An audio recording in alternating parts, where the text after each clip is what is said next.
School में जो बच्चियों के साथ में जो हादसा हुआ है, महाराष्ट्र भर में जो माँ बहनों के साथ, बेटियों के साथ, बहन बेटियों के साथ जो हादसा हो रहा है, जो असुरक्षितता का माहौल बना हुआ है, तो हादसा भी इतना क्रोधास्पद है कि हमको उस शब्द का उच्चार करने के लिए भी शर्मा है। ऐसे परिस्थिति में ये सोई हुई सरकार को जगाने के लिए महाराष्ट्र विकास आघाड़ी ने, महाविकास आघाड़ी ने 24 अगस्त को महाराष्ट्र बंद का नारा दिया हुआ है।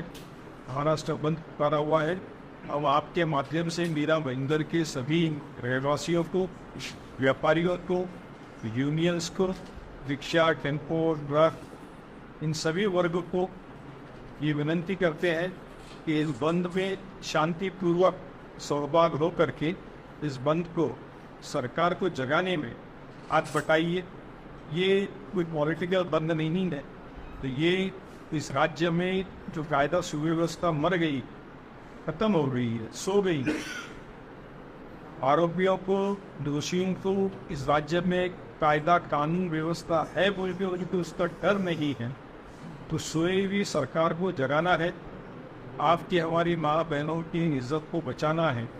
सुरक्षता जो खत्म हो चुकी है, प्रशासन जो सोया हुआ है, जो ऐसे गुनाहों की तकरार लेने के लिए जिसको 24 घंटे लगते हैं, 48 घंटे लगते हैं, 4-4 दिन, 5-5 दिन लगते थे, 12-12 घंटे तक के पुलिस उसकी कॉग्निजेंस नहीं लेती।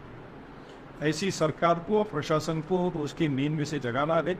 इसलिए आने वाली 24 तारीख को महाराष्ट्र बंद होगा।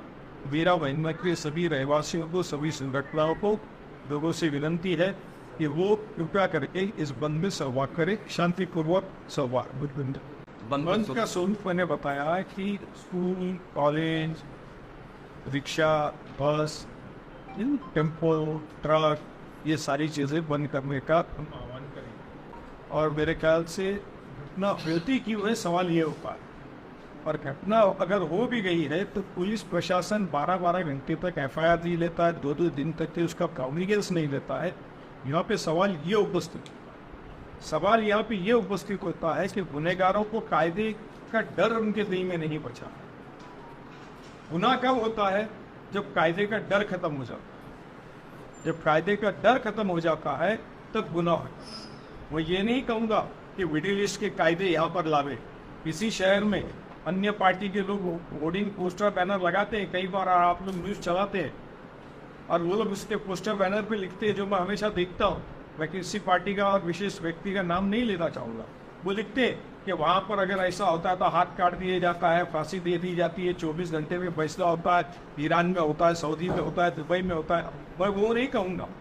पर ये कोई बनाना रिपब्लिक नहीं है कि कल आपने किया आज ये कायदे का डर अगर किसी पर होगा कि अगर मैं गलत करूँगा तो मैं बचूंगा नहीं, ये जो होता है डर होता है कायदे का। वो डर कब खत्म होता है? जब प्रशासन सो गया होता है, जब शासन सो गया होता है। तो इस सोए हुए शासन को जगाने के लिए महाविकास आघाड़ी ने बंद। सर, फैसला से के मामले में सरकारी वकील उज्ज्वल निकम को नियुक्त किया गया है। वो भारतीय जनता पार्टी के टिकट से चुनाव लड़े हैं। कितना चुनाव में ये आरोपी को सजा दिलाने में कामयाब हो रहे हैं? देखिए, वो कितना कामयाब होंगे नहीं होंगे वो मुद्दा बहुत अलग है। हमारा मुद्दा ये है कि शासन सोई हुई है। कायदे का डर, प्रशासन का डर, शासन का डर आरोपियों के दिल में से, ऐसे हरकत करने वाले आरोपियों के दिलों में, दिमाग में से खत्म हो चुका। उज्ज्वल निकम डेफिनेटली एक पार्टी के हैं, अभी फिर से सरकार ने उनका अपॉइंट किया, वो पूरा मुद्दा एक अलग। सर, पलगना में बहुत बड़ी घटना होती है, डॉक्टर के साथ में घटना होती है, उस मुद्दे पे कहीं भी आपका गठबंधन बोलता नहीं है। लेकिन यहाँ महाराष्ट्र में बच्चियों के साथ हादसा हो रहा है तो उसकी आवाज़ जरूर उठानी चाहिए, उठा रहे हैं। लेकिन कलकत्ता की घटना में क्यों मौन है आप लोग? आपको नेशनल टीवी देखना चाहिए। शायद आपने पूरी न्यूज़ देखी नहीं है। अगर आप वो देखेंगे तो आपको पता लगेगा। सर, महिला पत्रकार के बारे में भी एक टिप्पणी की गई, वो जो कि निधनी है, इस बारे में आपका क्या पता? मैंने वो टिप्पणी सुना नहीं, इसलिए मैं कमेंट नहीं कर। सर, एक बात ये है कि महाराष्ट्र सरकार एक लड़की बहन योजना के तहत में महिलाओं को पैसों को 1500 रुपये बता सके, और दूसरी तरफ यहाँ महिला सुरक्षा जो कि खतरे में दिखाई गई है।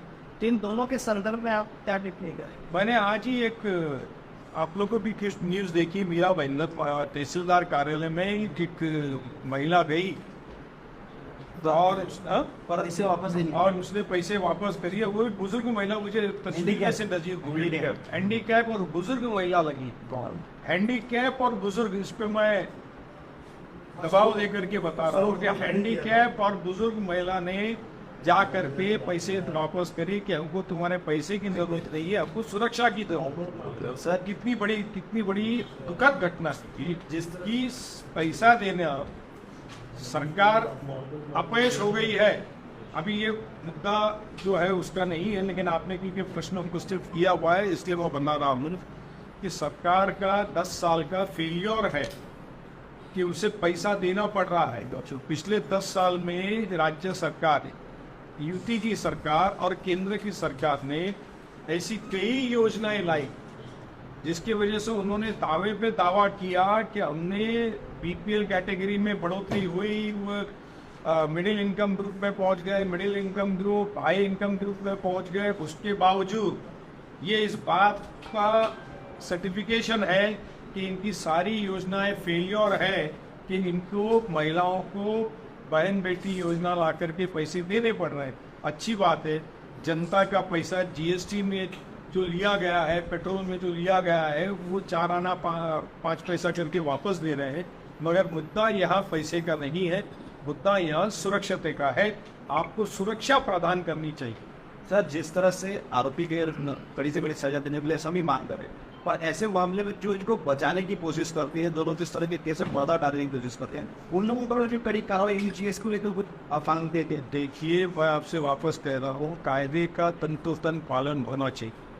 अब कायदे का तंतोतंत पालन होता है अगर ये आरोप वो क्राइम करने वाले लोग हैं, अगर उनको ये पता होगा कि हमारी दशा जो है मृत्युदंड ही मिलेगा और ये 24 घंटे में मिलेगा, या कायदे अनुसार फास्ट ट्रैक पे मिलेगा, और कायदे का डर होता है जो आदमी को अपराध करने से रोकता। वो डर जब खत्म हो जाता है, शासन और प्रशासन का वजन खत्म हो जाता है, वो डर खत्म हो जाता है। आपको यह खबर कैसी लगी हमें कमेंट्स में ज़रूर बताएं।